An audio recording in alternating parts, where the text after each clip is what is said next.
into a society with a lot of responsibilities and not very many rights. You move to a country where you have maybe more rights than responsibilities at times. And you chose to go into public health. So what's the experience been like for you as a public health professional in a moment or in an era where we're having to manage public health decisions and populations unlike any time we've experienced in our lives? Yeah, I think maybe because I lived with not a lot of rights and, between different economies and through a transition period, with life, I became an advocate for people to speak about their rights. So not just for myself. So slowly, it became an interest in public health, and I worked for a couple of years in Medicaid policy, where I worked on hospital policy and hospital benefit and making sure individuals were getting the access that they needed in hospitals in Colorado. And then for the last 4 years, I have focused on walkability and accessibility for all. I recognize that I'm an able-bodied person, but there are many out there that do not have the same skills that I have, using my 2 legs to walk around. And when we build for the most disadvantaged, we are building for all, because we all, benefit from sidewalks and everything. So even though we don't recognize that, because we take things for granted as able-bodied people, but I think maybe that's what got me into advocacy and just dedicating myself to a public service that way. Barb, did I see you signal you wanted to jump in? Sure. I wanted to jump in on the part about how the difference between the culture that you grew up in, Anna, and the culture that we're in now. You're right. We have a lot more rights. I think the other piece that I think is different, and maybe some of you have other thoughts on this, but I think our responsibilities are more voluntary. Mm. There are very few things that we're actually required to do in this country. There are a lot of things that we're asked to do and that are good for the society if we do. But I think in some of those other countries, it's much more mandatory responsibilities. And that makes it harder because people can choose not to fulfill those responsibilities in this country. Yes. Yeah, I think you're right, Barb. Again, I grew up with, a lot of responsibilities. So I think I still have those traits of, it's my duty to help someone, it's my duty to show up. It's my duty to be on time. It's, just things like that. Or, follow the rule of the law. For those that know me, I'm a very rule follower. Even as an advocate, where I'm trying to break the barriers, I'm still following the rules. So I'm just, arguing with myself sometimes. So yeah, I think you're right. There are not a lot of imposed responsibilities. Yeah. And I think maybe that's part of what's made things a little bit harder in the pandemic, is that there have been more imposed responsibilities that we're not used to in this country, where they've said, you have to do this, you have to wear a mask. And we're not used to that. We're used to having a choice. Even if we mostly choose to follow, it's still a choice. Yes. Rich, I saw you. Yeah, let me jump in a little bit. Values is a way I come at this, not necessarily state-sanctioned rights. And one of the values that I have deeply is the right to life. People having the right to live, and in a good way, clean air, clean water. Those ought to be absolutes, no matter where you are, no matter what political system you live in. Unfortunately, that's not the way it is. But as you move into other rights, I think they are more conditional, and that you have to weigh what others, you have to weigh what effect your exercise of a right has on others. And so it really angers me taking the violence this week. And perhaps this isn't the best example in Boulder, because I didn't hear whispers of "it's my right, it's my gun, I'll fight to the death." That really, for some reason, that really pushes my button when your liberty is more important than my life. Same thing applies with masks. Whether it's mandatory or not, it's sensible. It's the human thing to do. And I don't really need a government telling me to do the human sensible thing. So those are some thoughts I had while you were talking, Barb and Anna. Yeah, we're going to follow up on some of those thoughts. Let me follow up on them a little bit, because I'm right with you, Rich, and I want to step back first and acknowledge that it was really interesting to listen to Anna talk about her life in Romania and the limitations in terms of your freedom and the responsibilities that were really imposed upon you, and it made me reflect a little differently on things that I think of as my rights and challenges, and here I am trying to critique what our society does, and coming from where you come from, my concerns almost feel petty. But I do think, and then jumping to Barb's comment about voluntary responsibilities, I think that's spot on, but I would kind of push it a step further to say, we have some rights that come with implicit responsibilities. And one of the challenges that I think we're having now is that people are forgetting those implicit responsibilities. Freedom of speech, let's just use that one as an example. What does it mean to have freedom of speech? There's an implicit responsibility that we have to put up with other people's free speech as well. It's not just our right to say whatever we want to say, but I've got a responsibility now to listen to some stuff I may not want to listen to, and maybe take it a step further than that. Do I have a responsibility to maybe try to understand that? That may be too aspirational a goal, but I think where we are today, when you see the people protesting in Boulder about masks, and you see the NRA coming out with statements about guns, and everyone is laser focused on the rights side of the equation, completely disconnected from the explicit or implicit responsibility side. So let me read two statements. You probably have seen these on the internet as memes on Facebook, but they seem to kind of capture some of what I've already heard, and I think some of what more we'll talk about. You probably have seen this one. It quotes an indigenous elder of Cherokee descent, and the statement is this: the difference between a Western settler mindset of "I have rights" and an indigenous mindset of "I have obligations." One believes he was born with rights. The other believes he was born with obligations to serve past, present, future generations and Mother Earth.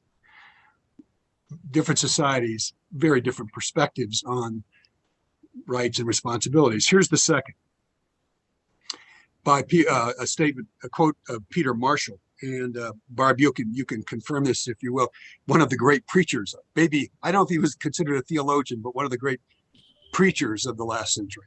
Sure. As a parish minister. May we think of freedom not as the right to do as we please, but as the opportunity to do what is right. Right. So if you take the two statements, the questions kind of surface pretty quickly, like what do we owe, if anything, to one another, to future generations, to the environment? And then in Peter Marshall's quote, what is right? Right now, there are no easy answers to those, but I want to pitch those to you just to ask for your immediate kind of off the top of your head reactions. And as you do that, I'm going to pick up the pen I dropped so I can make notes to myself. Who would like to start? I'll start. Rich. I love both of those quotes. Those are inspiring. Those are credos to live by. They assume, I think, truth as one of their bases. Truth of nature, truth of ecology, truth of before and after. I'm not going to be here forever, and who cares? But Uh, but so I think truth is one of the things that guides through those, the ability to see beyond my life and the ability to look back and see how I got here, or how we all got here. So that's one thing that popped in mind. I think that also relates to what Cameron was saying with respect to speech. Speech is not unlimited.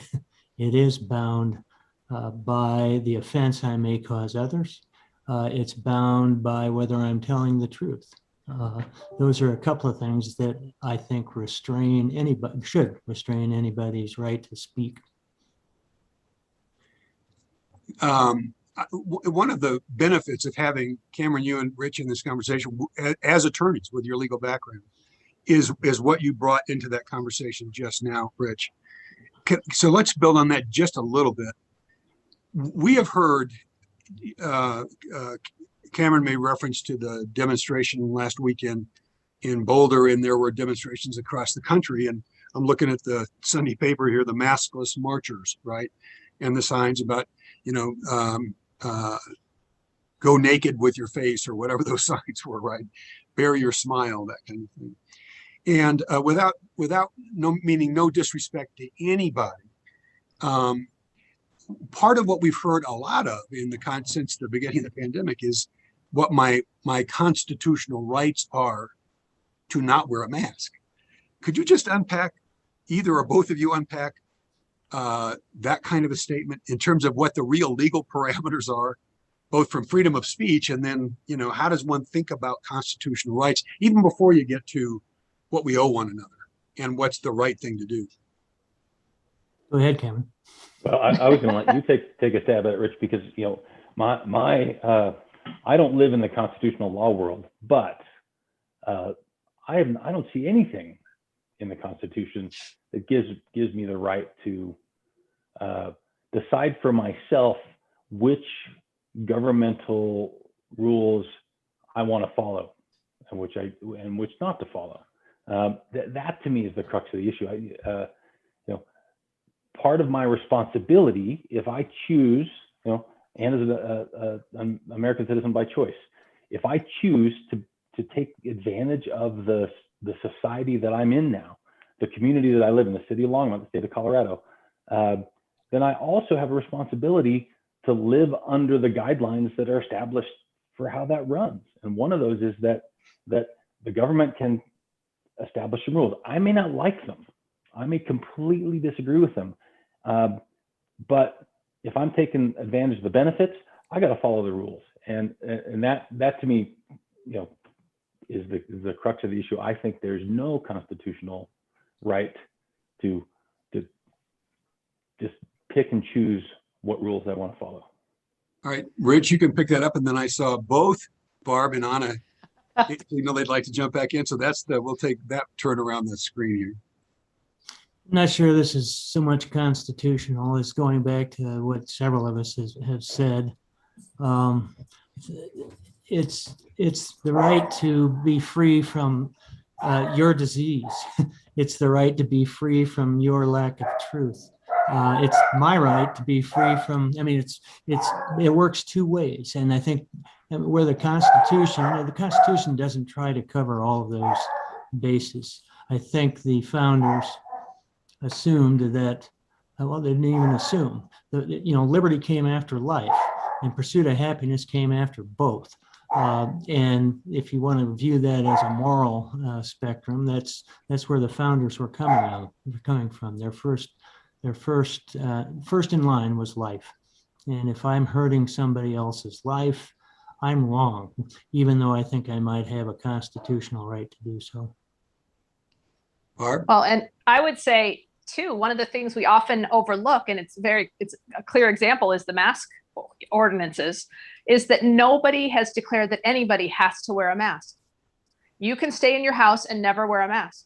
It's only if you choose to go into a restaurant or into a store or in a crowded place that you're required to wear the mask. So that's your choice, whether you're going to go to that place and wear that mask or not go to that place. Even students who have to wear masks, supposedly have to wear masks in school, were given the option of a homeschool program for the year so that they would never have to wear them. We tend to narrow this to either or when there are really more options that we're not willing to consider because we don't like them as well.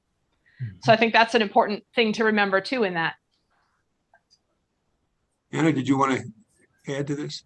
Yeah, I was gonna say that how are you gonna, respect each other's responsibilities and rights? If we all have the same right, how are we gonna respect each other's right? And then we all, I don't know if you guys played the game board Pandemic. There is such a game board, and it has been created long before the COVID-19 pandemic. But there is no winner and there is no loser.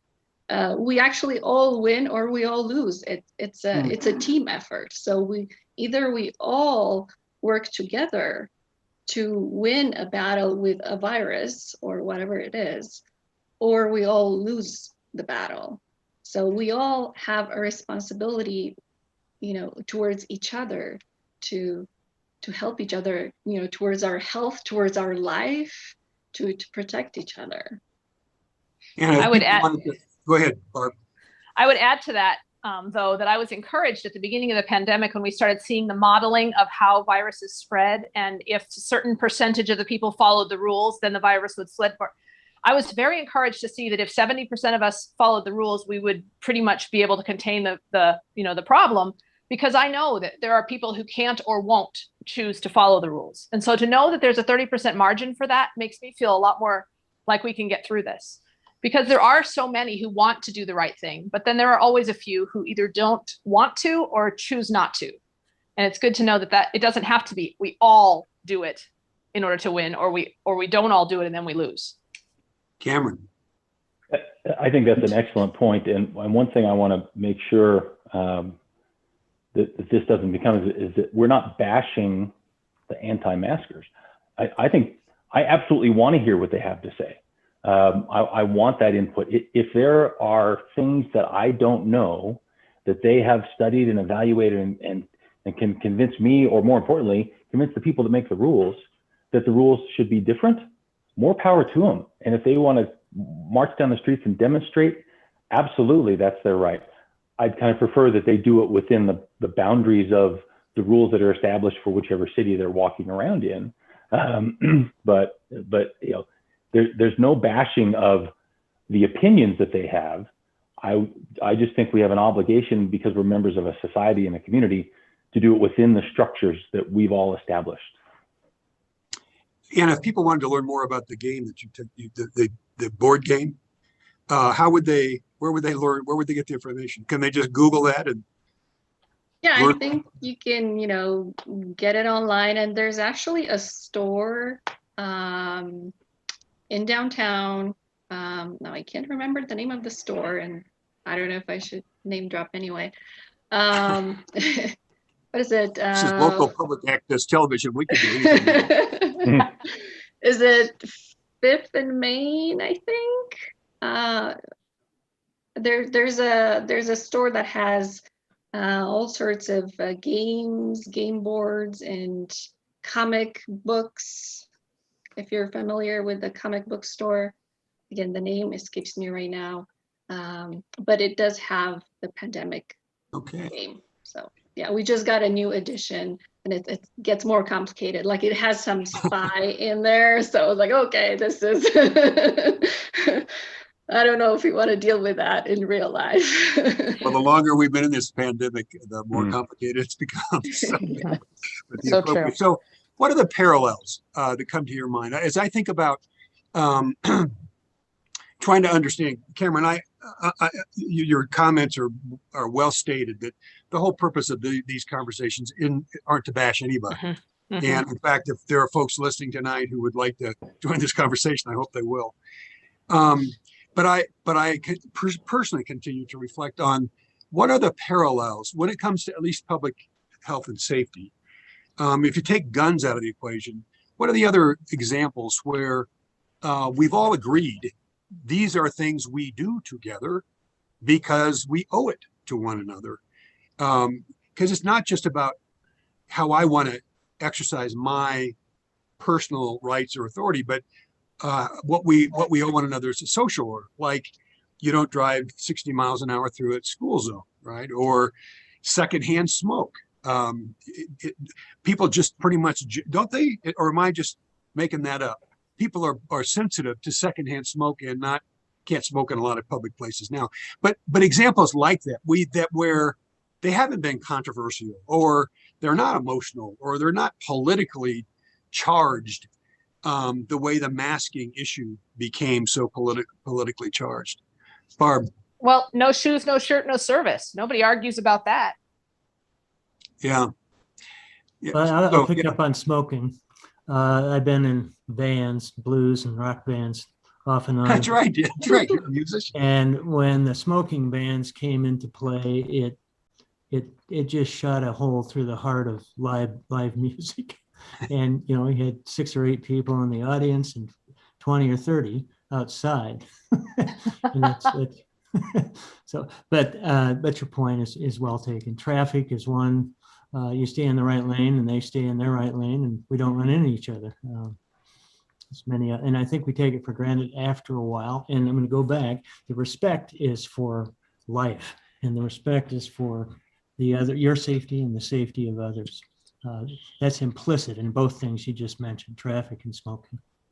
So anybody want to help kind of advance the thinking about how the masking issue itself became so emotional and politically charged? What was it, as Barb suggested earlier, that it was simply the newest form of government in the view of some overreach, right? Telling us what we can do or can't do.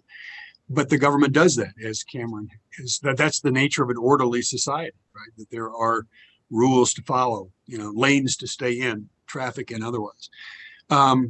What's your take on how this one got so charged? Don't make me talk. I'll let somebody else talk. Well, and maybe Anna, go ahead. Well, just a small observation. I think this country, since we were talking about the Constitution earlier, has a history of resistance to change because there haven't been many amendments to the Constitution. So it requires gradual transformation, and this was coming really fast at people. So it was hard for them to adapt and accept. And then the second part was, as you were saying, it came from top down. So a lot of people were having a problem with that as well. Yeah, maybe that was just it, that it was overnight, right? There was really no transition time, right? That you're having to adapt in real time. Yeah, Barb. I don't think in our lifetime, I haven't been through a situation like this before in my lifetime. So it was overnight. No, none of us have. Barb. Yeah. Well, I would say something. We all took polio. Well, not all of us, perhaps. I remember getting the polio sugar cubes when I was very young. And that was in the midst of apparently a polio endemic, at least. And, I don't remember it a lot. I remember the sugar cube. Mm-hmm. It's interesting. Guys our age, people, men and women our age, but I would say guys, because the two things we would all remember when we were 4th graders were those sugar cubes and our lottery numbers in the 1968 draft, right? Two things you never forget. Barb, you were going to. Well, I would say another one that's happened in our lifetime, but not as quickly, but that I remember having some pushback on was seatbelt laws. It's another safety issue that was mandated by the government, and it was a change. It didn't go into effect quite as quickly, I don't think, but there was a generation that wouldn't wear their seatbelts, and then there was a generation who now wouldn't imagine starting the car without it. It's just become an accepted thing. Yeah, that's a great example of adaptation, right? And it did take time. And I suppose that's true of the secondhand smoke issue as well. I'm seeing that we have 20 minutes left in this hour. So if if anybody's listening and you'd like your voice in this conversation, you should be seeing a phone number that shows up, and we invite you to call in, and I'll get a signal that there's somebody in the queue, and we'll welcome you into the conversation. In both the Peter Marshall statement and in the Cherokee Elder statement, there's this reference to what we owe one another. Anybody want to just reflect on, from your perspective, what do you feel like you owe? Not just your family. What do you owe your neighbors? What do you owe the larger society? And what do you feel like people owe you, right, as a member of society? I can start off with that, because I think that what I owe my neighbor or the stranger on the street is that to not allow my kind of exercise of my rights or whatever I'm doing in the moment to kind of unduly overlap into what they're doing. I don't want to impinge on their ability to do something. The traffic laws are a great example. I would love to get on I-25 and drive as fast as I can to my next destination because it's fun.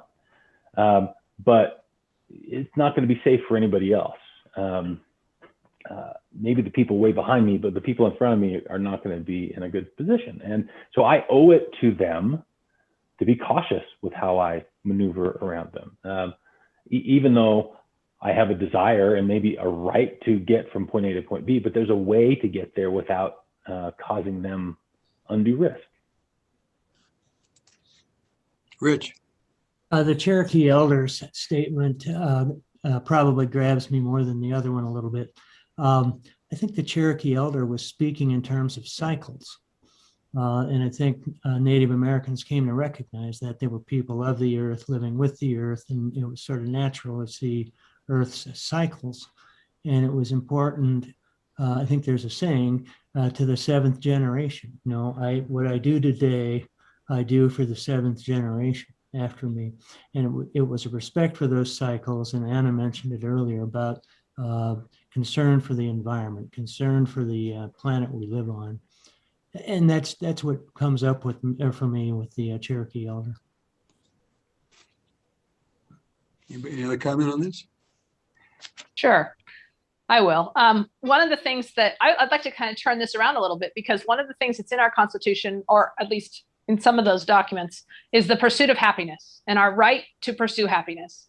But the truth is, and I think we all know this inherently, is that you can't pursue happiness. You can't make happiness a goal. Happiness is a side effect of doing what's right, doing good, serving others. And then you find yourself in a place of happiness because you have done those other things. So it's not necessarily just an obligation. It's also the way that I can live a life that is fulfilling and satisfying and brings happiness for me, is if I focus not so much on myself, but if I am an other-oriented person. Thinking about what's best for other people ends up being best for me. I like that. Yeah. We're about to, well, before I move on to this next question, in the context of your school, Barb, my guess is the whether it's masking, but in a host of issues, you have to deal with this balance of rights and responsibilities within the context of the order you've created in your school. Anna, the same is true for you in your work as a healthcare professional. Respecting the differences, the divergent, values, as Rich has framed this, I think it is a values issue. Hey, Cameron, as the chair of the Longmont Housing Authority Board of Directors, and now as the chair of the advisory board, you've had to deal with the same issues within the context of properties, LHA properties, and residents, some willing and some less willing to comply with or abide by the rules and regs. And Rich, I know this is true in your work, both in the community and the variety of things you've done, and as an attorney. So how in those settings, what's your approach? What's the message or the methodology for helping people learn their way through whatever those conflicts are or those tensions are when they're presented? Because I know they're presented and you've had to deal with them. Well, I'm not sure the attorney framework is a place from which to answer that question, at least the type of law I practice, which is primarily civil litigation. But even so, there are rights, there are ways how you exercise or how you put forward your thoughts. There's rules of evidence, there's rules of procedure and so forth. So there is that framework, but I'm not sure there's an element of transcendence from a lawsuit, or at least most of them. Yeah, a little more transactional.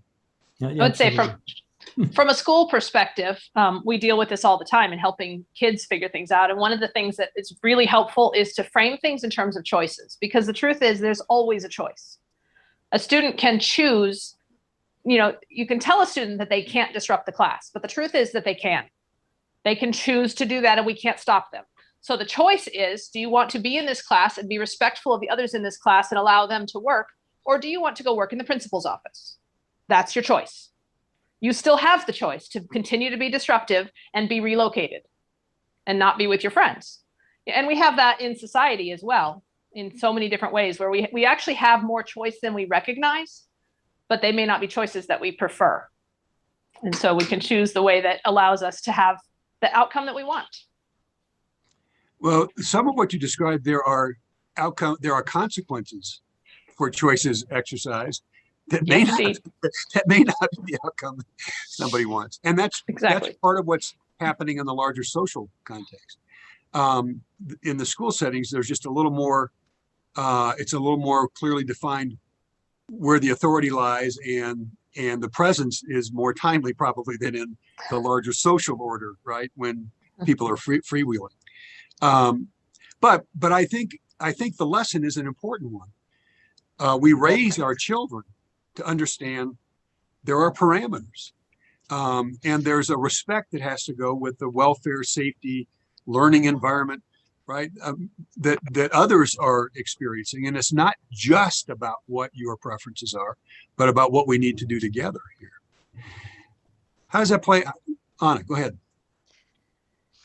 Well, for those that know me very well, I don't deal very well with change, but that's because because I want to hear everyone. Like, I want everyone at the table. I want everyone to speak up and let me know why they want something or they don't want something.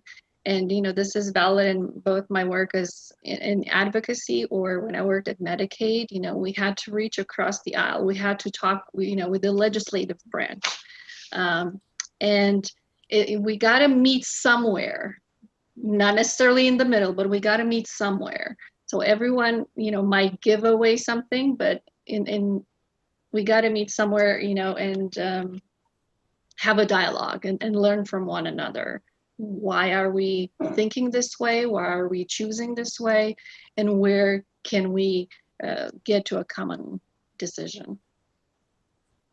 Yeah, I think, Anna, you hit on something really crucial, which is you want everyone at the table and you want to hear what they have to say. And I'll give you two examples of that in my world. One, the legal example, and another housing authority. The legal example, I don't do litigation like Rich, so that's a tough one for this because it's by nature adversarial.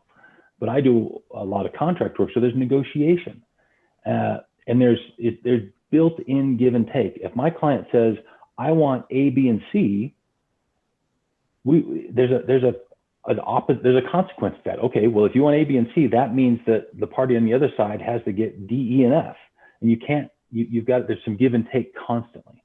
And so you really have to strive to understand the perspective and the interests of the person that you're dealing with and see how they can be married with yours. It can be a little more challenging in the housing authority situation. And the example is you have an individual who's living in an apartment. So their home is in the building and they are adamant that they want to do something. They need to be able to use their space in a certain way, and they're demanding it, and the rules say no. How do you bridge that gap? That's not a negotiation anymore because they're already in a setting that comes with predefined parameters. But I think we have an obligation as the housing authority, as the people kind of helping provide that housing, to sit down with them and really start by understanding, listening to them. Let me hear where you're coming from. So I'm not just, my job isn't just to tell you no to whatever you say, it's to understand what you're saying and then say, okay, I hear you, but here's the bigger picture. here's why we can't do that. Or maybe, aha, I've heard something in your request that I think we actually can do that our simple no might have overlooked. Yeah. Yeah, I'm so glad you brought that up because, with my duty on Planning and Zoning Commission is about the same. It's a quasi-judicial commission, and so we got to follow the code most of the time. We don't have leeway to pardon? Most of the time? Sometimes we can say, okay, we approve this. We can modify. We have the authority, and we can interpret things, right? We can interpret the code, and that's fun when we can do that. But sometimes it's pretty, black and white, and we can't change things for the residents that are coming forth with complaints. So that's hard. We've got just a few minutes left here, and we're now on a regular basis watching and listening, depending on whatever news source you're looking at, whatever news cycle you're in, about the reopening of society.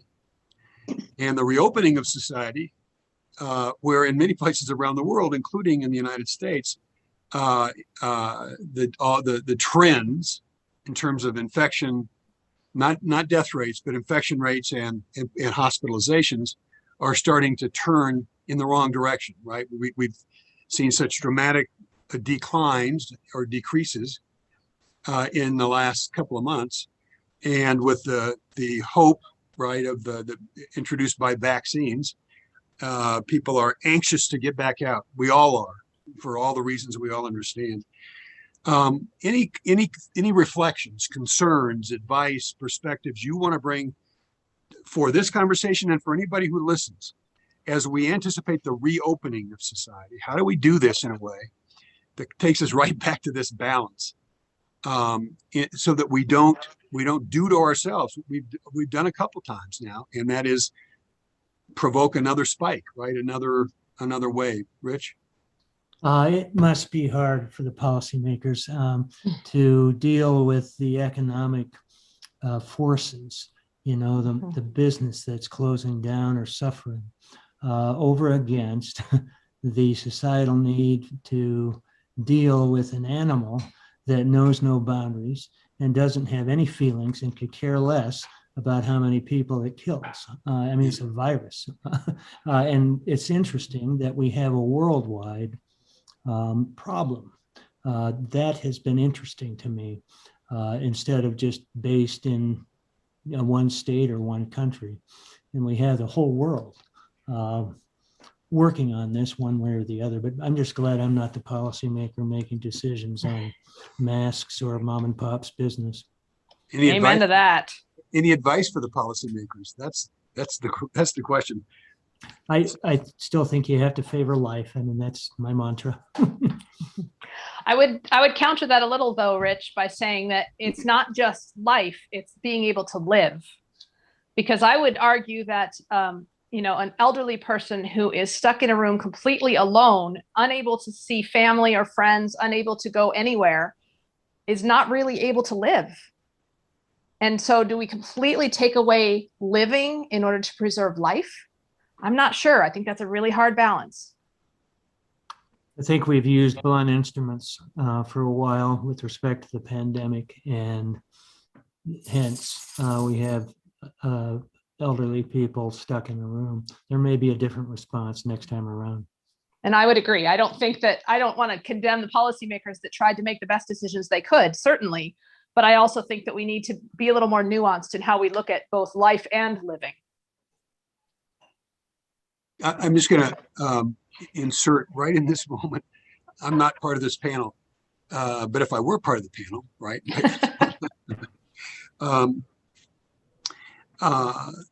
I think I just lost my train of thought. There you go. I should have just said it rather than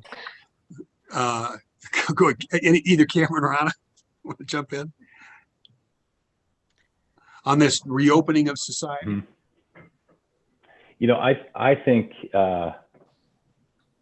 the advice to the policymakers, I don't have any advice. This is a challenging step. And, in some degree, it was almost easier heading into this because there was a bias towards action. Just do something. Now we don't have quite the urgency. So I suppose my advice is this: don't fail to take action just because it's not urgent. And we probably need significantly more thoughtfulness now as we work our way out of this carefully, and to have some flexibility. The city of Longmont may have a great way that they roll it out, and then we should look down the road and see somebody else doing it differently and say, aha, maybe we ought to adapt. One of the realities or the facts of this whole series of conversations is at least the intent that one builds on another. So the first of these future We Deserve conversations, the topic was redefining the role and responsibility of government. And it went from there to truth and truth-telling. Rich, you mentioned truth-telling or speaking truth as part of this experience, and then equity and justice, and then the common good, and tonight, rights and responsibilities. But if I go back to the very first conversation, one of the things I continue to wonder about is whether or not, I don't know that government learns well or learns fast. And I'm not certain government has the memory, for what the important learnings were to never be forgotten, right, as we go, into the future. So just in terms of what should we never forget? What are the lessons we should have learned that would be long remembered? Any perspectives from you on that question? Because I'm going to start wrapping this up in about 35 seconds. Well, I think one of the things that we all need to learn and remember is that the government and the people making these decisions are not demons or big government. They're people like us in really tough situations, trying to make really tough decisions and trying to do something. Cameron's bias for action. We just need to give them grace, and we need to support as much as we can what's going on. Anna? I would say try and make informed decisions and educate yourself on the matter, and listen to the specialists as they dedicate their lives and years to learn about these things, and we should trust them more. Richard Cameron? I like Barb's comments, well, everybody's comments. It's about the collective. It's not about the individual. And when you're talking about a government, you're talking about a way to promote a society and societal values that you want now and that you want for the next generation, and perhaps the one after that. So I agree with the Grace comment. Yeah, and I would say, I think one thing to never forget would be that the people that have a vested interest in this are just trying to do the best that they can. They may not be succeeding all the time, but they're trying. And then secondly, that the answer that we come up with in the moment needs to be open to adjustment. That a week later, new information may come out, and we got to be able to pivot. Well, as an individual who spends part of my life in that role, I can assure you there are no perfect people. They're just trying to figure it out as they go along, like everybody else. I thank you so much. I know how busy you are with your lives, because I know what kind of service you deliver in your day-to-day routines to this community. So as a resident of the community, I'm deeply grateful for who you are and what you do and how you do it. And then especially grateful that you'd give an hour to me tonight and to the community. As I said, I think this is a gift. I hope people watch this. They'll never have another chance to listen to the wisdom and perspectives of this group on this particular topic. And to any of the viewers out there, if you like the program, tell your friends and neighbors. If you don't like the program, let me know, and what I can do to make this program better. The next of these programs is on April 14th. Our topic will be recovery in the post-pandemic future. And that panel will be comprised of leaders in this community who are day-to-day involved in recovery efforts. So it'll be probably the only time you'll have a chance to hear them as well. I won't finish tonight with my Seth Godin post blog because we just ran out of time. So thank you, viewers. Have a great couple of weeks. See you in 2 weeks on April 14th. Nice to talk with you guys.